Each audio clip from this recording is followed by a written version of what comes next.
Samanta Chakravalesu Atra Gachantu Devata Saddhammang Munirajassa Sunantu Sagga Mokkhadan Dhamma Savana Kalo Ayang Vadanta Dhamma Savana Kalo Ayang Vadanta Dhamma Savana Kalo Ayang Vadanta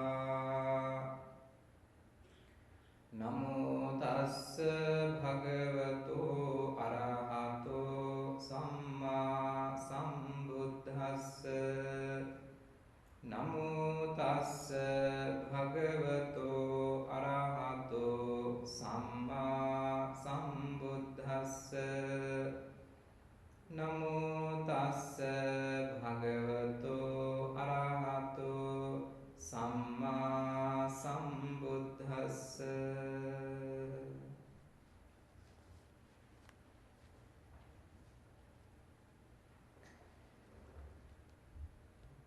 Venerable Nayakhandru, dear members of Mahasangha, and dear friends in Dhamma.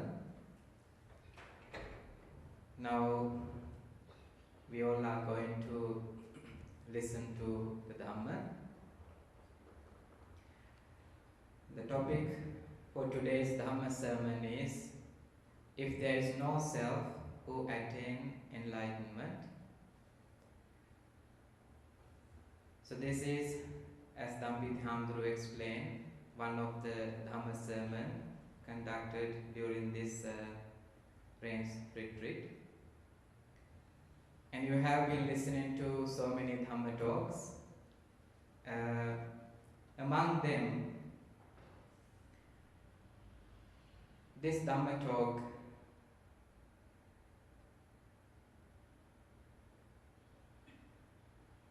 will be explaining the path of the Buddha, especially Dhamma related to Nibbana.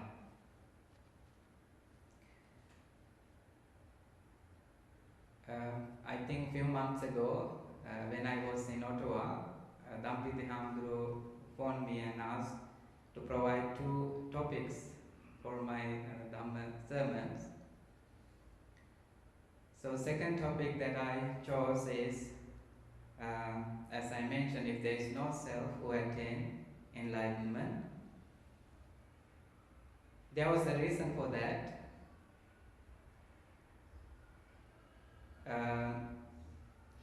Those days,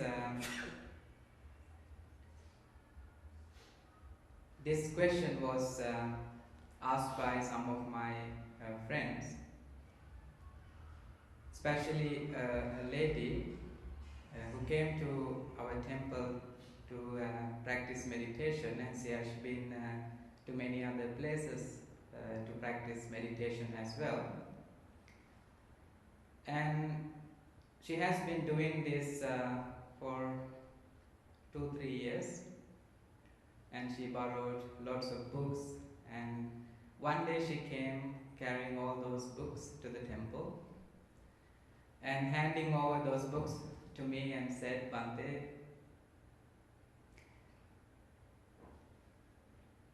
I feel very scared." And then I asked why. She said, "You are from Sri Lanka, an eastern part of the country, a world, and you have the protection from the Buddha because you are coming from that side. But I was born here where lots of people believe in God, and I now feel scared because if I happen to die, maybe the God will not accept me." And she said, "Bhante, you don't have a problem because the Buddha will accept you." And she gave me all the books, and She was feeling very stressed, and I don't know the other reason why she was feeling that way. But one of the things that she said is she's she doesn't understand this concept of non-self. When she tried to understand that, it really scares her. If there is no someone called I, why should I do all these things? And that not only for that lady, but lots of people struggle with this question, because it's a very scary place to think that there is no I exist. And what is the use of practicing Dhamma? What is the use of doing all these things? So therefore, this question was in my head, and how to explain this, and I thought this would be a good topic for a Dhamma sermon. So in this Dhamma talk, I would like to address a few areas.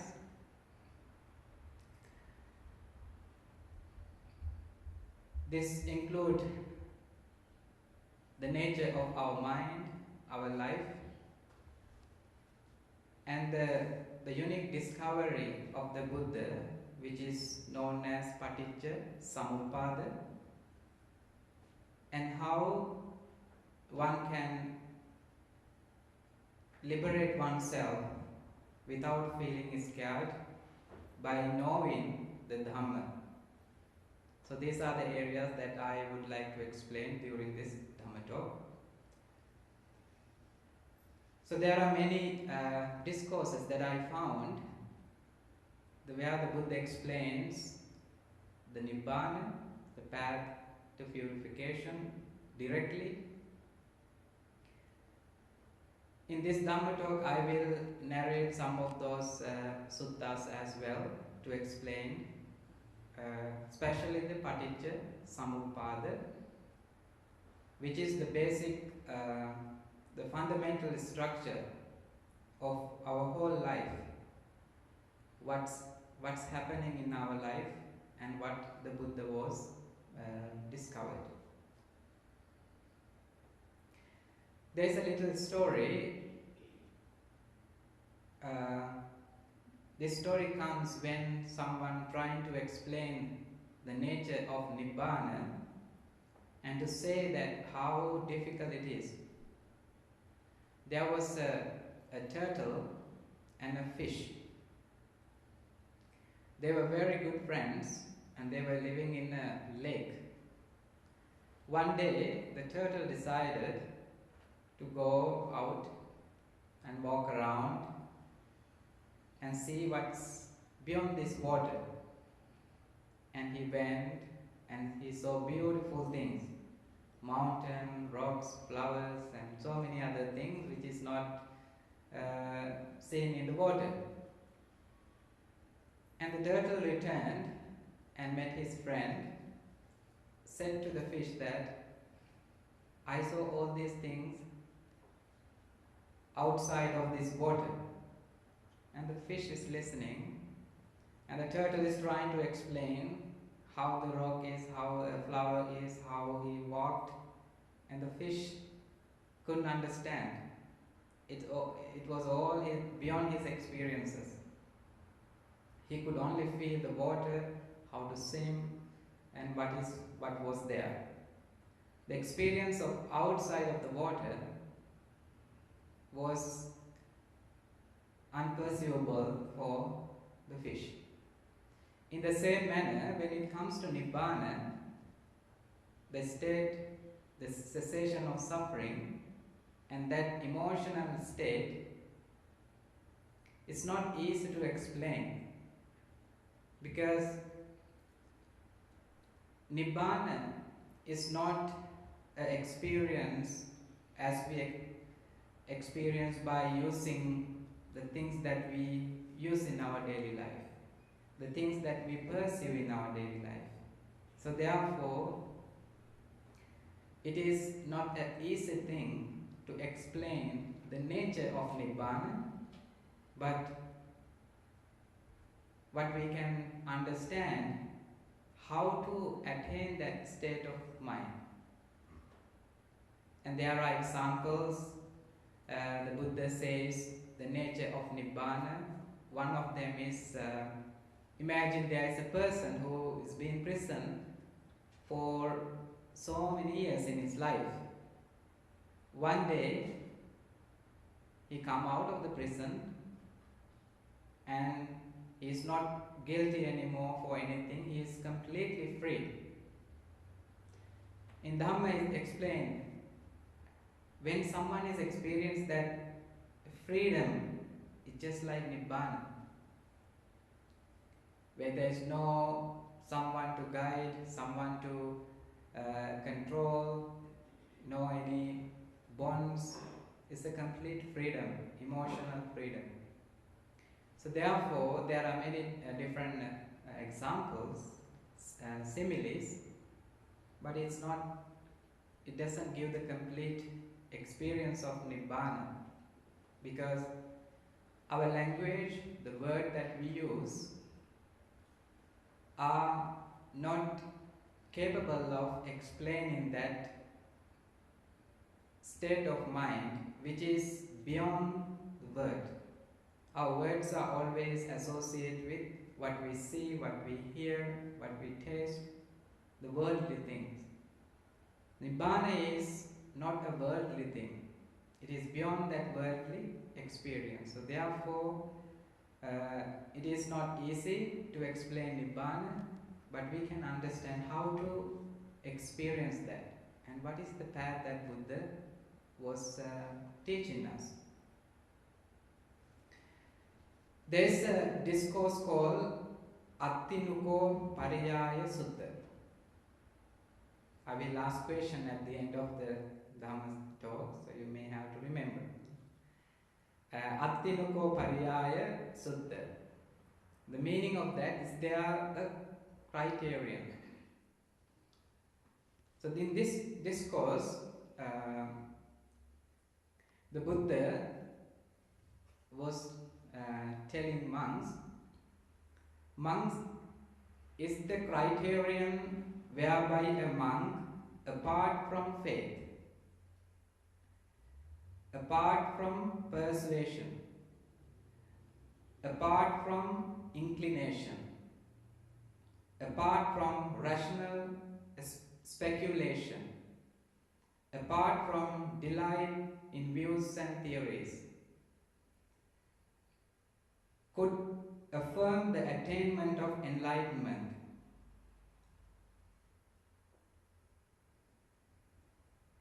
And then birth is destroyed and the Buddha narrated the holy life has been accomplished. This is the word that Buddha used to explain the Nibbana. And the monk says, "No, indeed, Lord. But the way that one can explain is, only these things can be perceived by wisdom, not by faith, not by our perceptions, not by our views.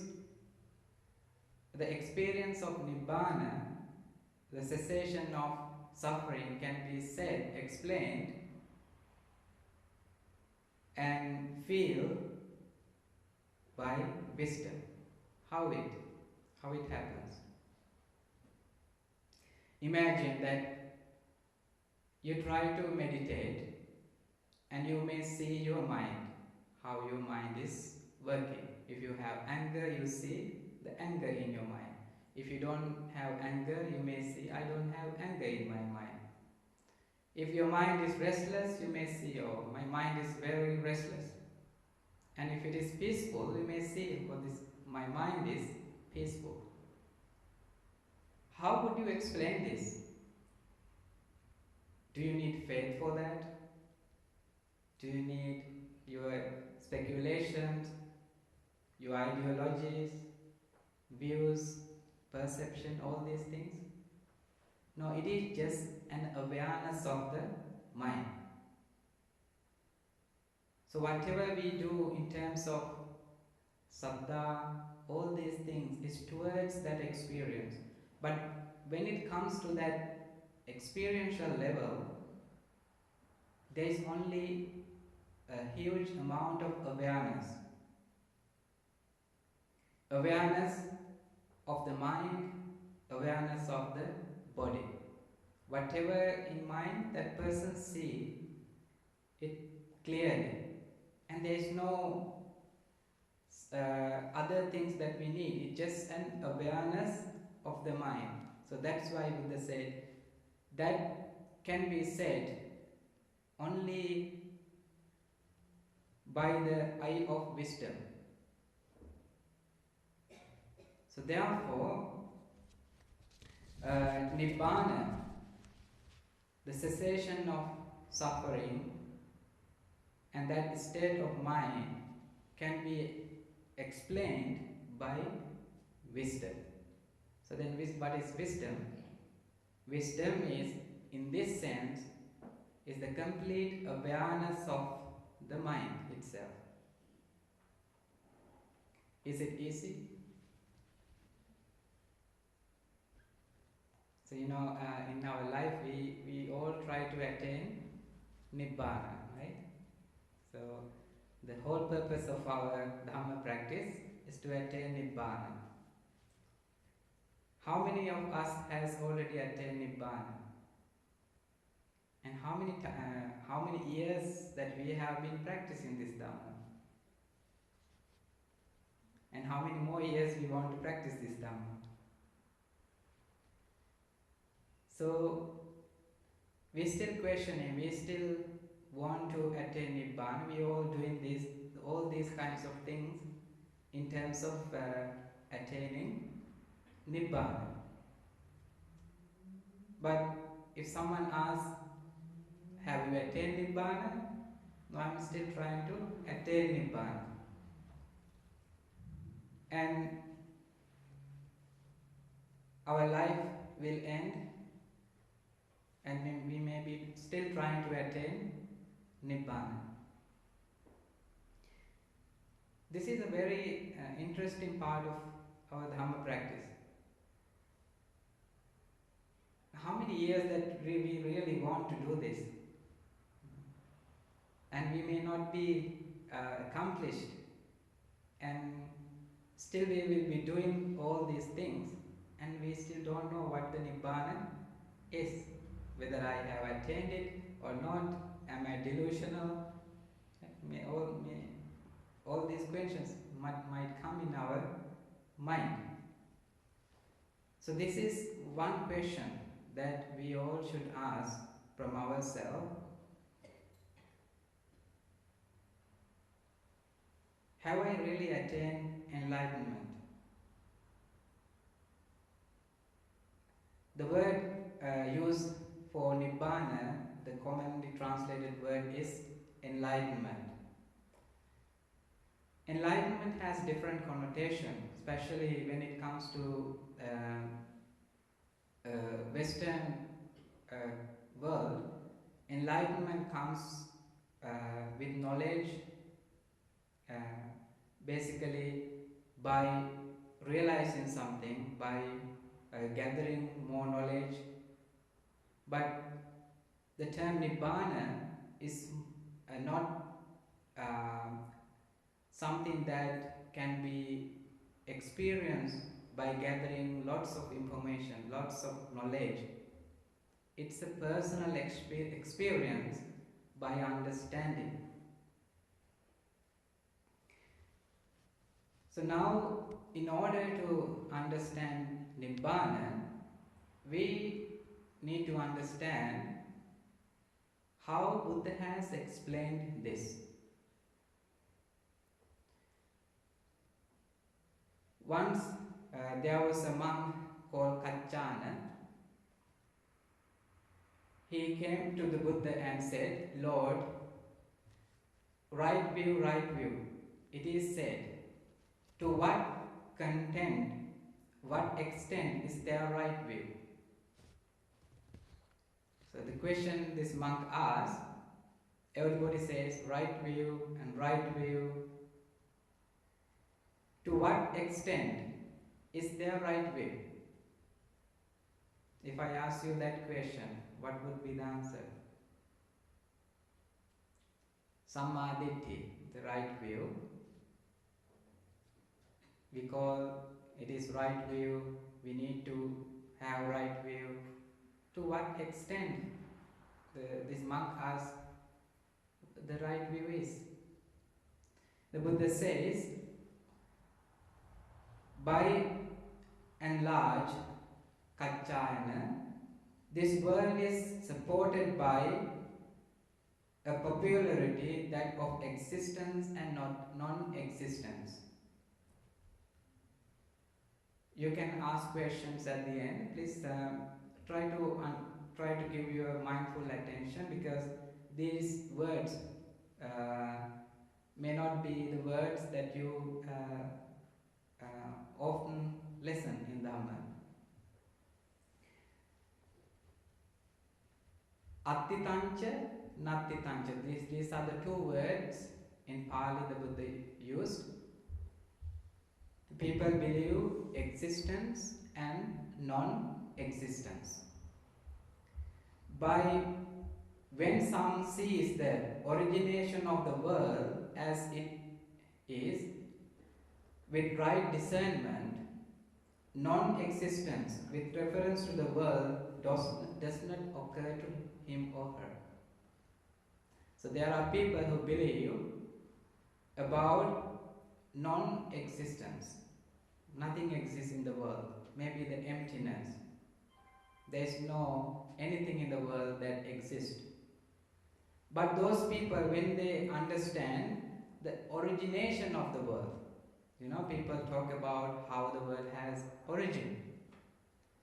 So when people talk about origination of the world, this view collapses. They start believing, and what we have been thinking, it's not right. There is the origin of the world. And Buddha says again, when one sees the cessation of the world, with right discernment, existence with reference to the world does not occur to him or her. So these are the two views, existence and non-existence, attitancha, nattitancha. So when one sees this is how world origin, the concept of non-existence disappears. When one sees the cessation of the world, the concept of existence is no longer there. Is it clear? So two things, attitancha, nattitancha. These are two concepts normally people have in life. Lots of religion are based on these concepts. Some believe there is a existence and there is no existence. So it's called in Pali attitancha, nattitancha. So these two views disappears, can be clearly seen as not true when someone sees the origin and the cessation of the world.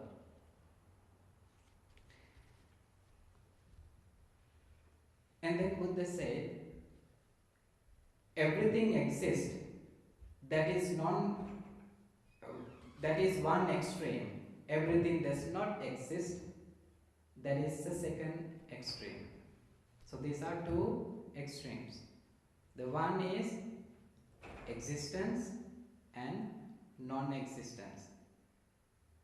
This is commonly what people believe. Whether we believe I exist, maybe I do not exist. Our mind always struggle with this. That's what happens for some people. Maybe they work hard to practice Dhamma, and all of a sudden they might feel there is no life after this. If there is no life after this, what is the use of practicing Dhamma? What is the use of living a virtuous life? And what is the use of doing all these things? And we will be in the same boat. No life after this. And some people believe there is a life after this. And we want to make it comfortable, easygoing, less trouble. And then we practice some sort of good things in our life. We try to be good people. We try to cultivate good qualities in our life. So therefore, this is a huge question in the human history. People have been struggling. So Buddha named these two views as extremes. And then Buddha says, this is the most significant part of his teaching, avoiding these two extremes. The Tathagata, the Buddha, teaches the Dhamma via the middle. The Buddha explained the middle path, not going to the one extreme or to the other extreme. Without going to any of these extremes, the Buddha explains the middle path. So what is the middle path? What is your understanding of the middle path? The middle path is not a combination of non-existence and existence, not taking part of the existence and part of non-existence and find a middle path. The middle path is, the Buddha explains, paticca samuppada. So this is the most significant teaching of the Buddha, which explain the nature of these views, the nature of the whole life, the whole world. The world is what we see and what we hear, and it's our life. That is the world. But the world for us, which is beyond us, right? That is the world for us. The world is not our life, but what is external to our life we see as the world. Other countries, other people, other nations, other cultures, other religions. They consist of all these things we recognize as the world. Am I right? But the Dhamma explains world as something created within. The question the Buddha asked, are all these things exist? Other cultures, other religion, other parts of the world, without the existence of this? There is no world beyond our memory, beyond our perceptions. The world for us is created within. If this does not exist, there is no world. The world is always a creation of oneself, a creation of our mind. And that is why world is very different for many people, from person to person. The way I perceive the world is different for somebody else, the way that person sees the world. And that's why lots of struggle in the world. We have many different perceptions, belief, ideologies, the way we perceive it. And based on that, we interpret the external world, and we have so many different ideas. But ultimately what the world is something created within. So Buddha explained this process as paticca samuppada.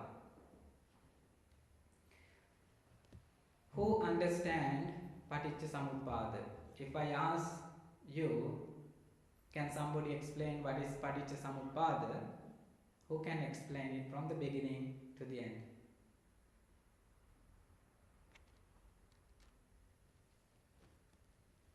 Very good.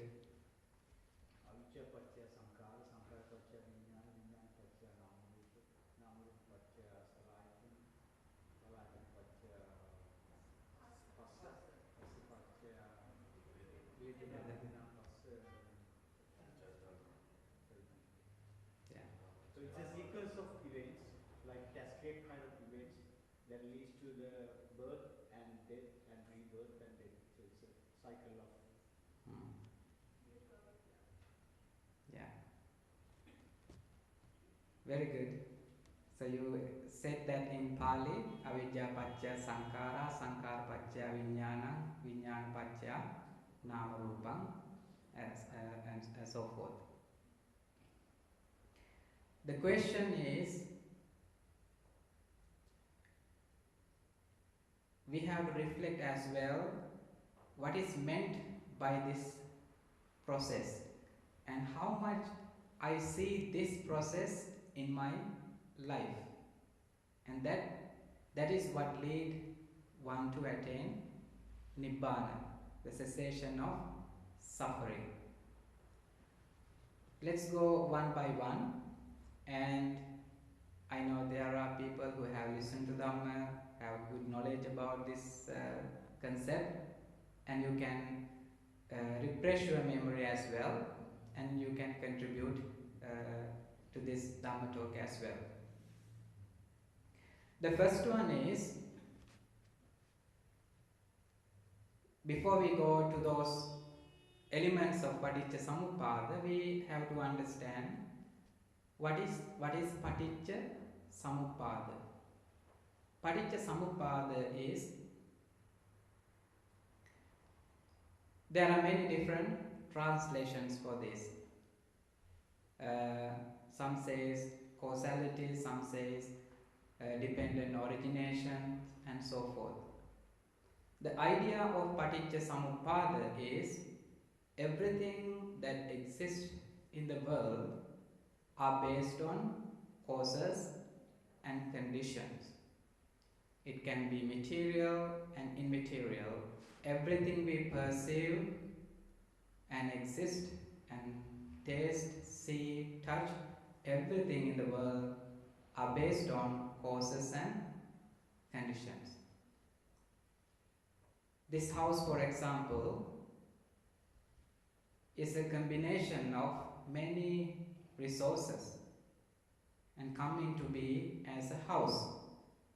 But ultimately what we see is a part taken from this world.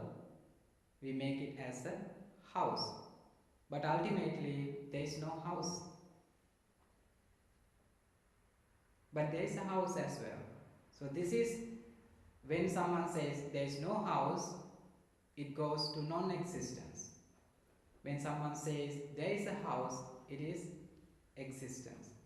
So in the Paticca Samuppada, Buddha explained how this life come into be, the process of our life.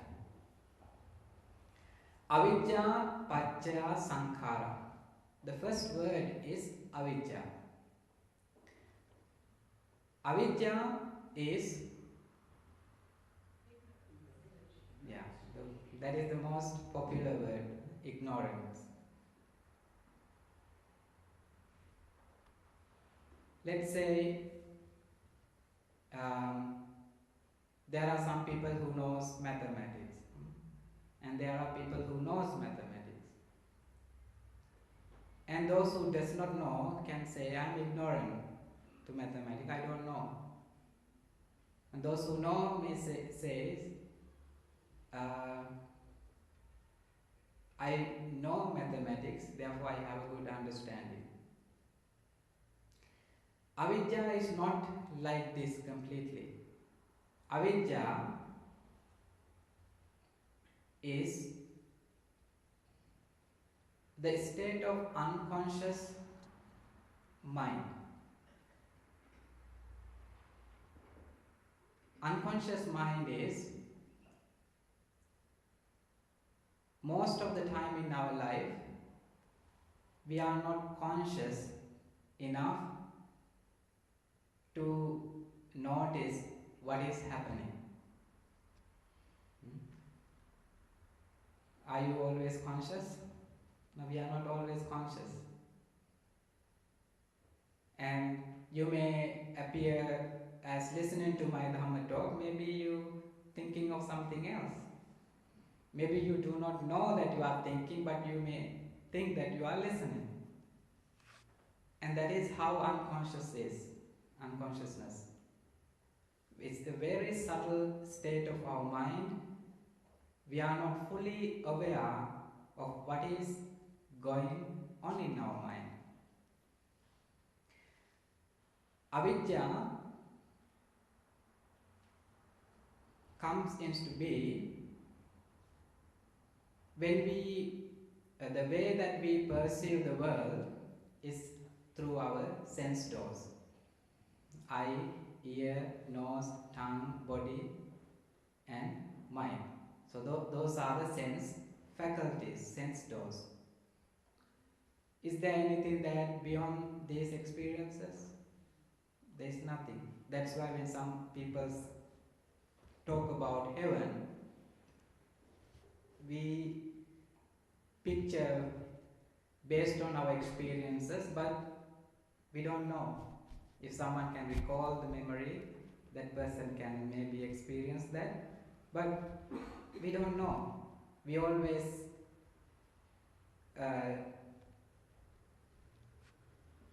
think about something beyond our experiences based on our memory, whatever we have perceived, and then we think, oh, this should be like this and this should be like this. When it comes to avidya, our sense doors perceive something and then we do not know that particularly what's happening there. When someone does not know what's happening, based on that, there are other things are taking place in our emotional world. All this is an emotional activity. Avidya paccaya sankhara, when our eye contact something external, there is eye consciousness, the awareness of the eye, as something has come to our eye faculty. When something comes to our eye, do we see it? We don't notice that. That's how fast our mental activity is. When somebody just opened the door, we names or somebody opened the door, right? And when we listen something, maybe a vehicle is passing by, we will notice, oh, this is the sound of a vehicle. We all of a sudden recognize what's happening around us. It's common to all our sense faculties. So that's why when we watch TV, we can watch and listen, and at the same time we can eat. But ultimately what's happening is, one time only one of our sense faculties are in active, others are in dead state. Only one of our sense faculties are always active and others are in silence mode. Do we hear? Do we observe it? Do we? Can we become conscious of this? We can, but we are not normally conscious of this process. So therefore, when it comes to ignorance, we are unconscious of what's happening based on our sense faculties, sense doors.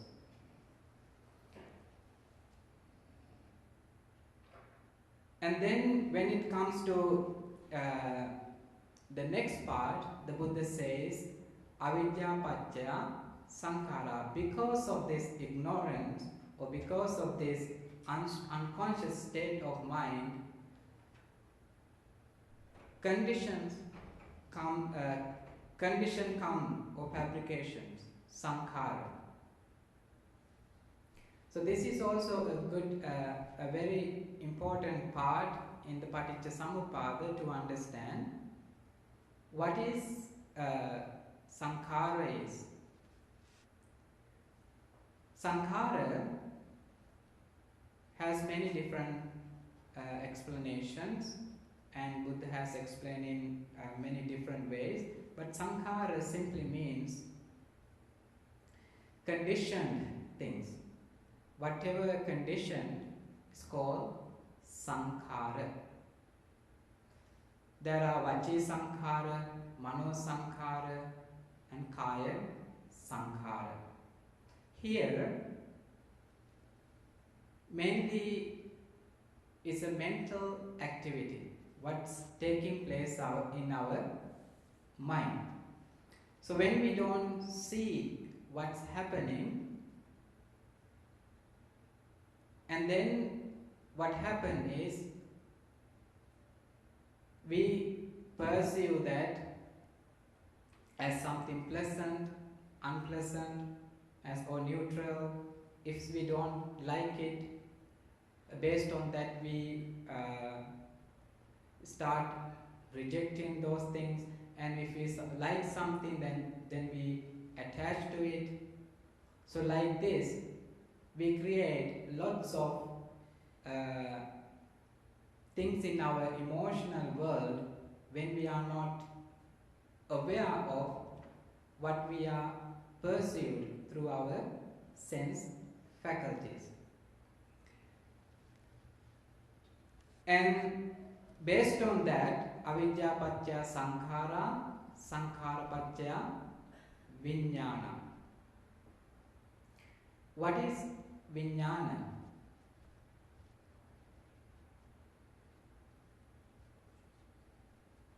Vijnana, if you use a word, we can say consciousness. The vijnana is, jna means the process of knowing. So vijnana is a mind state where we simply start knowing. And this is a very subtle state of our mind. We may not completely understand this. It's because it's very subtle state of our mind. So we have 6 vijnanas based on our 6 faculties. Eye consciousness, ear consciousness, tongue consciousness, whenever things comes through our sense doors, there is that awareness is taking place. And when there is that consciousness, there is name and forms. What is name and form? Nama, Rupa. Nama, Rupa is, Rupa is not simply what we see in the external world and what we can touch and feel. Rupa means when our eye contact something outside, there is eye consciousness. And when these 3 things, our eye, the external object, and the eye consciousness, when these 3 things are together, in Dhamma it's called phassa, the contact. When these three things are together, when there is phassa or the contact, the mind combines this experience. How the mind combines this experience is when that awareness in our mind, by combining this experience, the mind tells us, oh, there is a person outside.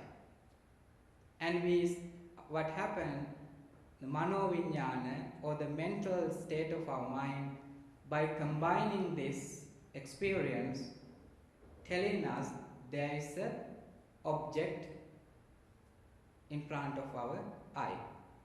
And then what happened, we start believing,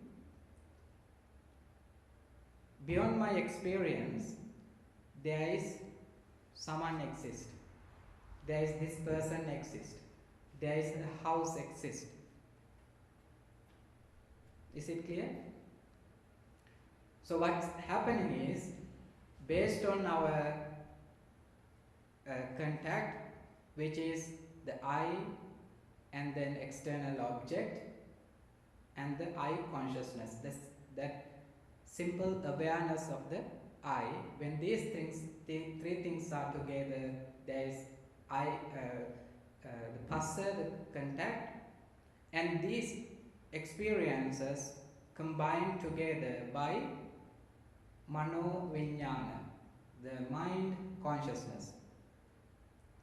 By combining this experience, it tells us, oh, there is a person exists, there is a house, there is this person, and there is that person exists. And then, is this a real experience?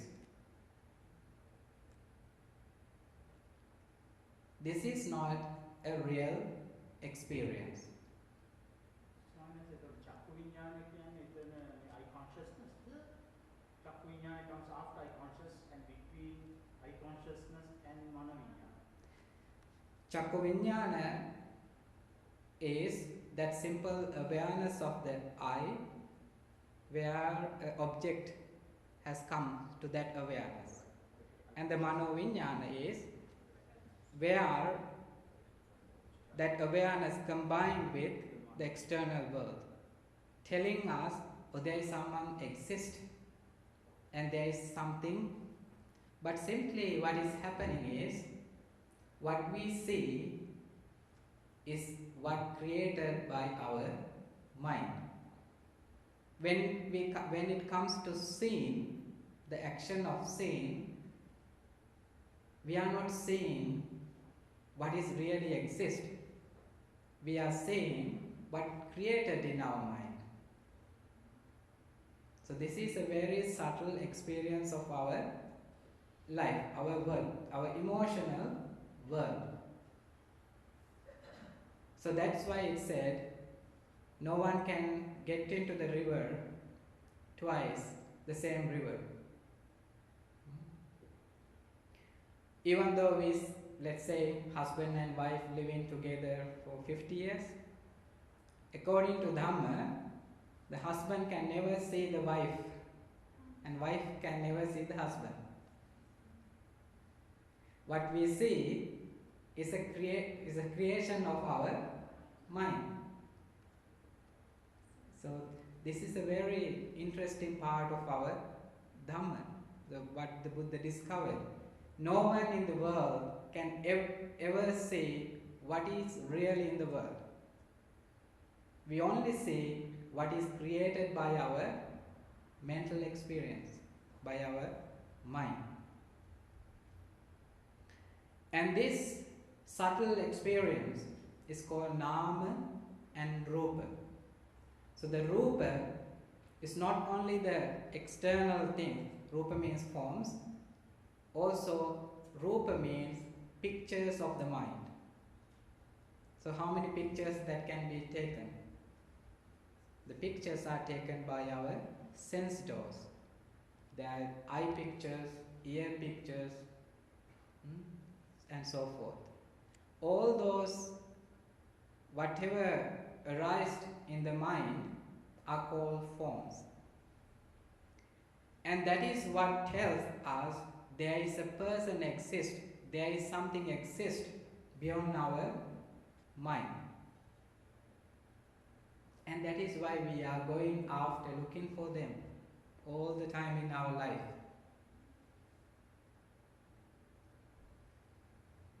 And this is how our sense faculties, always in the active mode, they are always active. We always perceive things through these sense doors, and they are always in the active state in our life. The six sense-based or medias. So this is something that I want to stress, which is whenever we see something, it is not the real thing that we see. Always we see is a creation of our mind. Always we hear is a creation of our mind. Always we taste is a creation of our mind. That's why, for example, let's say someone is dead, and that dead person has all these 5 faculties. Can that person experience? No. So then these sense doors in the Dhamma is not our physical sense faculties. When we touch our eye, what we touch is our physical body. We are not touching our eye. When we touch our ears, we are not touching our ears. We feel the physical body. So sense doors are the ability of seeing, the ability of hearing, the ability of tasting, the ability of smelling, and so forth. And salayatana pacca passo, passa pacca vedana. So when again all these sense faculties are there, the contact is unavoidable. There is always contact. We see pictures, we see things, and we hear things, and we taste things in the world. And based on that, there are feeling arises. What are the feelings?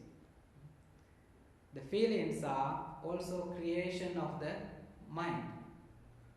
Feelings mostly based on our memories. For example, let's say you happen to see someone and you suddenly notice, oh, this person is someone I remember. And then all of a sudden you remember, oh, this person is called at me maybe years ago. And then that memory create feelings, pleasant, unpleasant, and neutral. Similarly, when we see things in the world, based on our own interpretation of the mind, and there are feelings arises. And when there are feelings, craving arise in the mind. The craving is, oh, I like this and I don't like this. And there is this huge struggle in our life, in our world, to avoid what we don't like, to pursue for what we want in our life. This is tanha.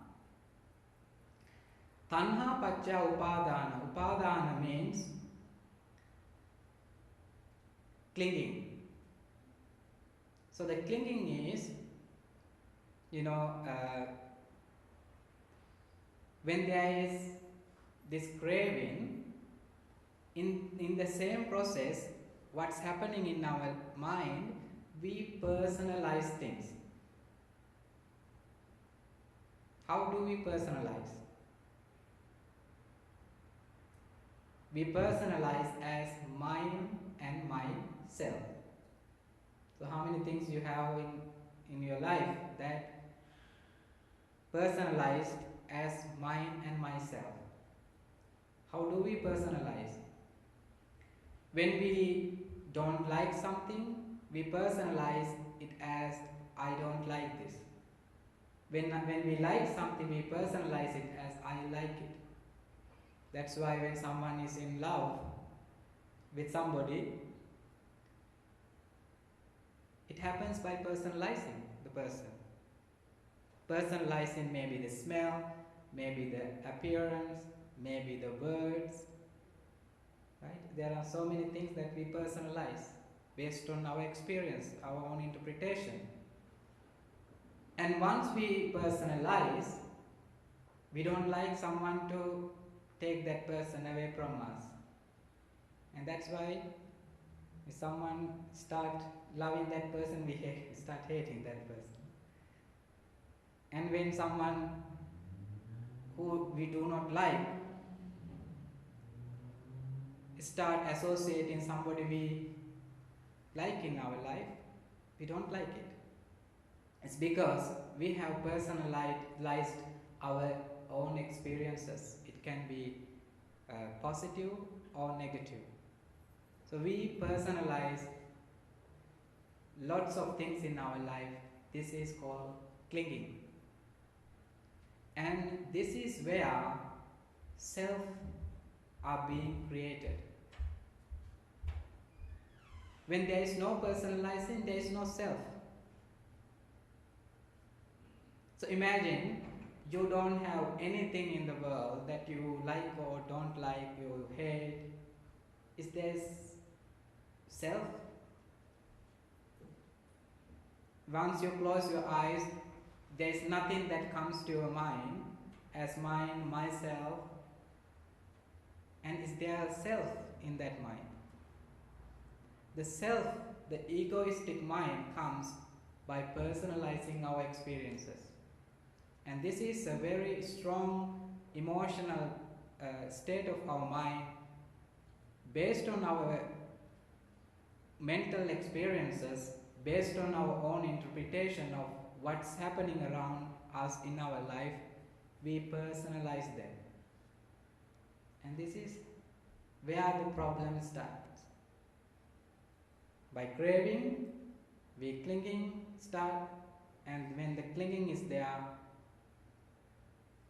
clinging itself is the state of personalizing things as mine and myself. When there is mine and myself, there is becoming. Becoming is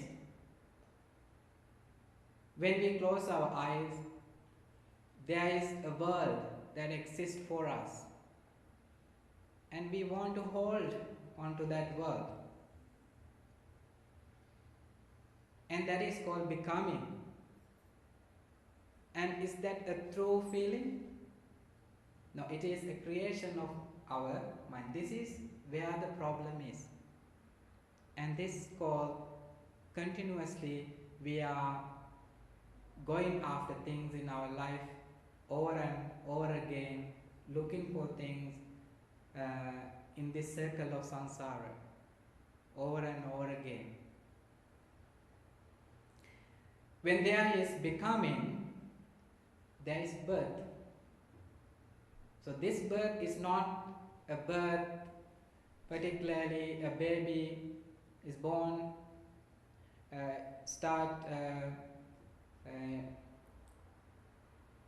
developing the senses in the mom's womb. This birth also, every moment in our life where this mental activity is taking place. And each and every moment we are given the next moment to exist. And when there is birth, all other things comes after that, and it's a whole package. Old age, lamentation, suffering, grief, despair, and all these things comes along with birth. So then the question is, do we want birth? If we want birth, we should make our mind to accept everything that comes along with birth. So we celebrate birth, but we don't celebrate death. Why? It's because we think the birth is bringing us happiness and death bringing us suffering. But ultimately, when it comes to Dhamma, birth is the start of death. You know, all the time, no matter what we do in life, the time is rolling out. You are sitting here, listening to Dhamma, and time is running out. And you go have dinner, time is running out. And you wake up in the morning, time is running out. You are driving, time is running out. And it's common to all of us. Whatever we do in life, maybe it's the most pleasurable thing in our life, but time is running out. And we are little by little getting closer to death. So therefore, this is a mental process that is taking place in our mind. So that's why the Buddha said, world is not a creation and that really exists. The world is a creation of our mind, and that exists based on causes and conditions. When those causes and conditions are not there in the mind, there is no becoming. So what we do in the practice of Dhamma, we try to understand this process of our mind, this activity of our mind. When one sees this activity, that person has nothing to hate in the world. That person does not have nothing to crave in this world. And that mind is called a balanced mind. Again, by coming back to our topic today, if there is no self, who attain enlightenment? There is no so-called I exist. I is based on causes and conditions. So what, in terms of practicing Dhamma, what we do in unconscious level, where ignorance exists, because of that ignorance, this process is always happening in our life. And because of that, lots of emotional struggle we are experiencing in life. That's called suffering. By practicing Dhamma, we try to eliminate that suffering by understanding this process of our mind, being conscious to the unconscious mind. So when someone becomes conscious to the unconscious mind, that is where ignorance disappears. There is no more ignorance. And this is Satipatthana. Satipatthana is bringing our awareness to what's really happening. What's happening in our eye faculty, what's happening in our ear faculty, what's happening in our tongue, body, mind itself. And what's happening in this world, and the process that we see, try to see it, it's called satipatthana. So sati means bringing that unconscious level of mind to the conscious level of mind. When one sees that, there is no more ignorance, there is no more darkness, and light comes up, and that mind experience that light. So that's why the Buddha said, after he attained enlightenment, he expressed a few words in terms of a gatha. Who remembers that? Chakkum Udupadi. Kalau udana දේශනා කළා කියලා කියන්නේ අනේක ಜಾති සංසාරං සන්දාවිස්සං අනිවිසං ගහකාරකං ගවේ සන්තෝ. This is the stanza that Buddha uttered right after he attained enlightenment.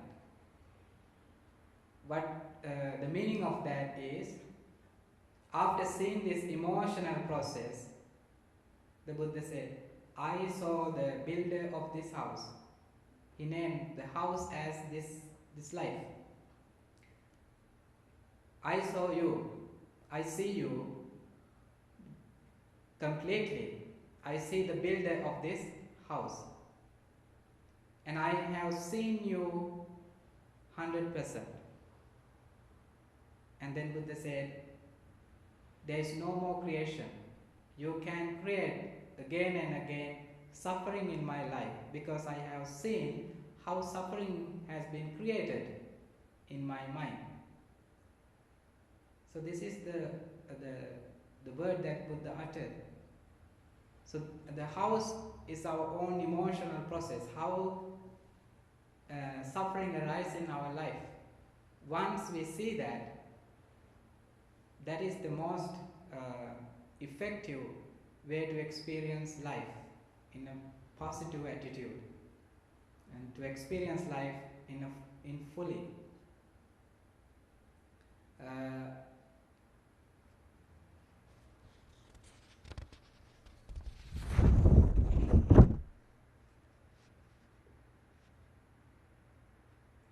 There are many other discourses in Dhamma, in the Tripitaka, that we can find related to this topic, but I think the time is running out.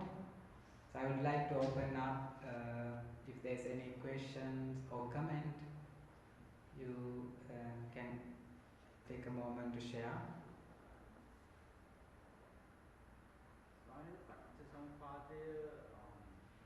If you use Paticcasamuppada to explain the rebirth, death, and the samsara, so in that particular application, I thought the vijnana means that when our body is after the death, then that is what actually brings to the next life. That vijnana contains all your sankara, whether it is kusala or akusala. So actually today I learned from you that Paticcasamuppada can apply to anything, not only to the life that goes from samsara. So am I right if I say that vijnana, in that case vijnana is something that you are carrying from life to another life based on your kusala and akusala that you gain from the current life? That's a very good point. Actually, yes, there's some people believe Paticcasamuppada, the first part of Paticcasamuppada as the last life, the middle part as this life, and the last part as next life.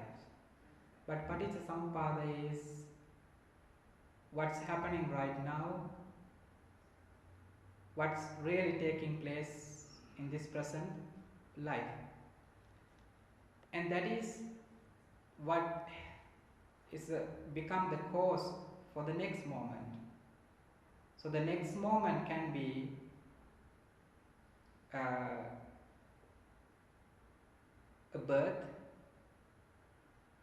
but next moment can also be existence of this life as well.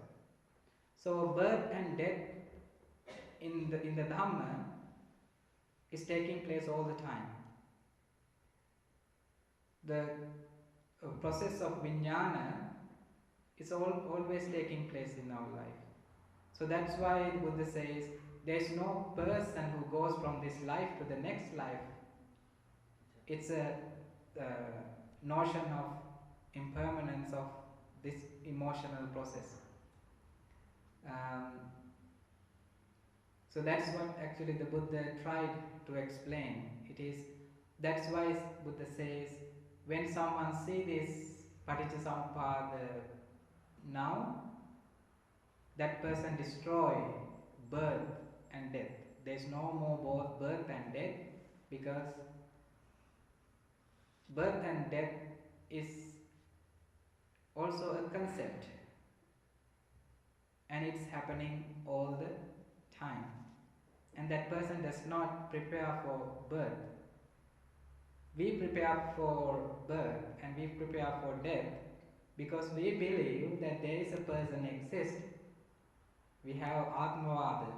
We believe that I exist and I have to prepare myself for death.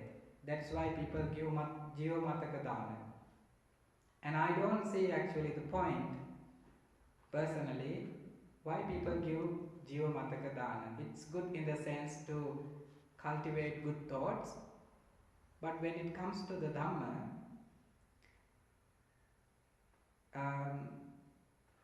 giving a Jiva Mataka Dana is just like thinking, I exist and I am going to die and I am going to reborn.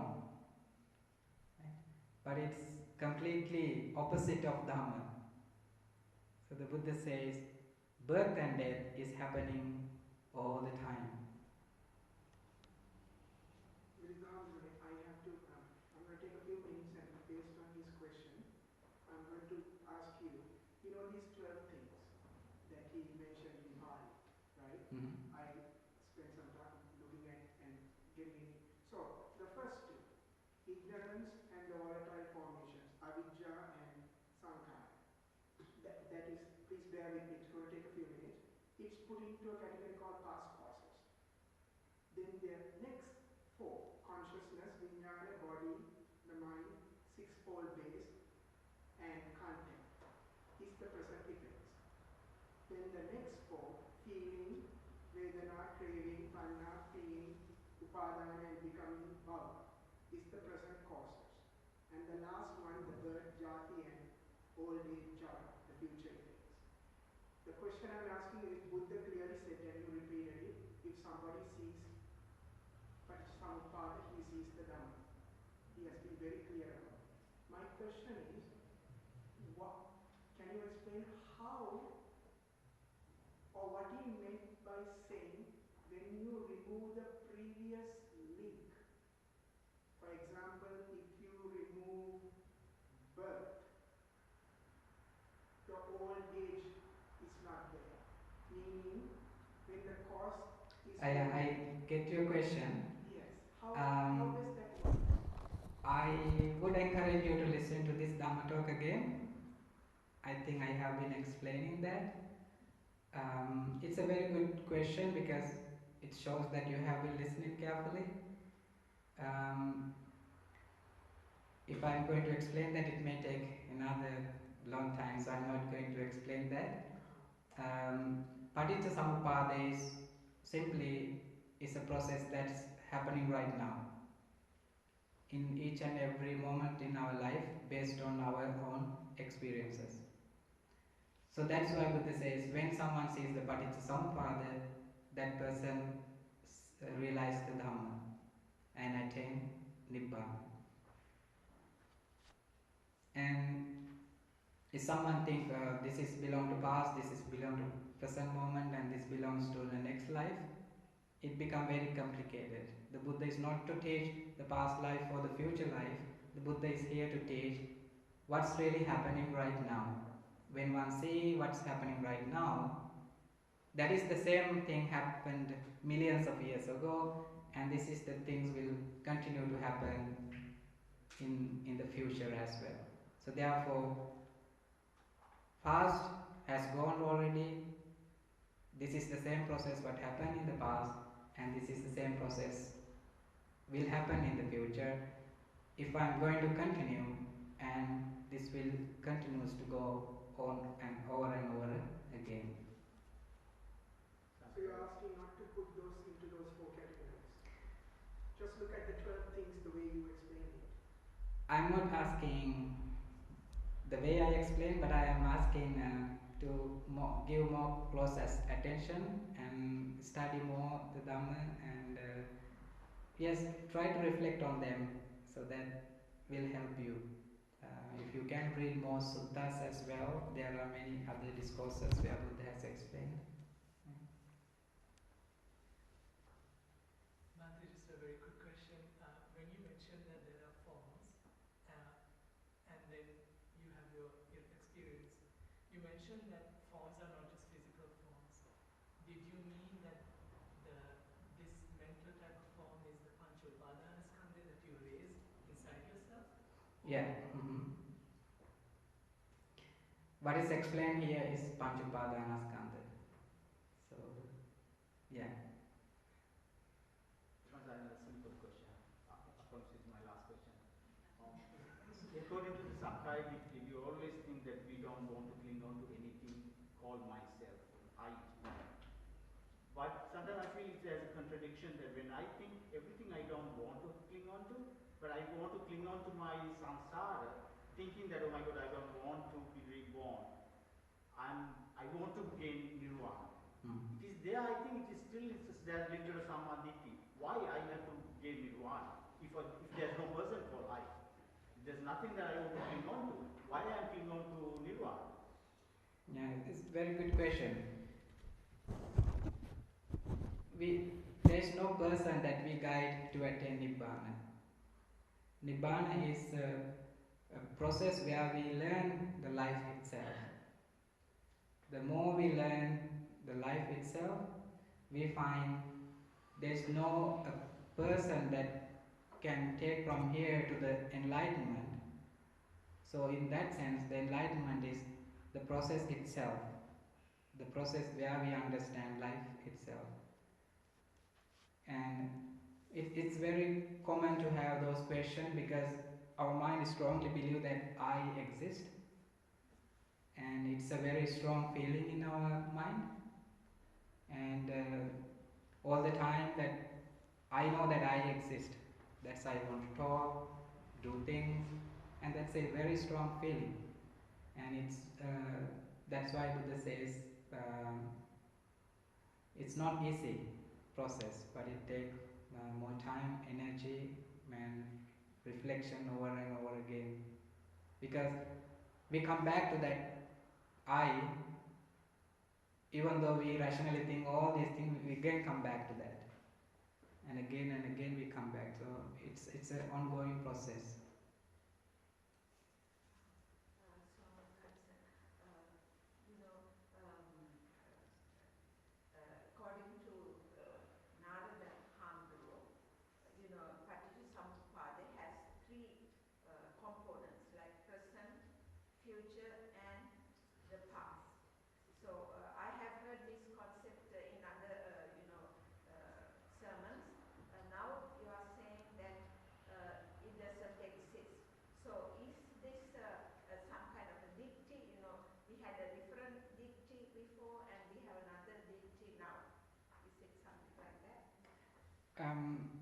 Ditti is a strong belief.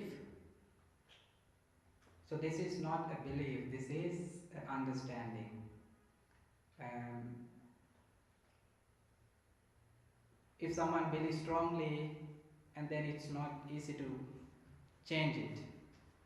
So something unchangeable, strongly established, is called Ditti.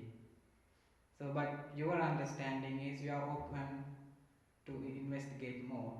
So in that sense, it's not becoming a Ditti, but it's more become an investigative mind. And it's, yes, in the common sense, what we know, birth, life and death, but I encourage to look Paticcasamuppada as something that is happening right now, and that is an expansion. Birth and death is right here, right now. I think time is running, so I'm going to conclude the Dhamma sermon. So today we were reflecting on the idea of self and how the Buddha has explained it, and the nature of Nibbana. So in order to attain Nibbana, we have to understand what's really going in our life and what Buddha has explained. So with this understanding, let's conclude this Dhamma sermon by the power of all these meritorious thoughts, by the power of the Dhamma, the energy that we cultivated. May we have good health, happiness and longevity. May all the people who sponsored this Dhamma sermon have good health, happiness and longevity. Finally, may all of us be able to realize the Dhamma in this very life with these positive thoughts. Let's say sadhu 3 times. Akasatta ca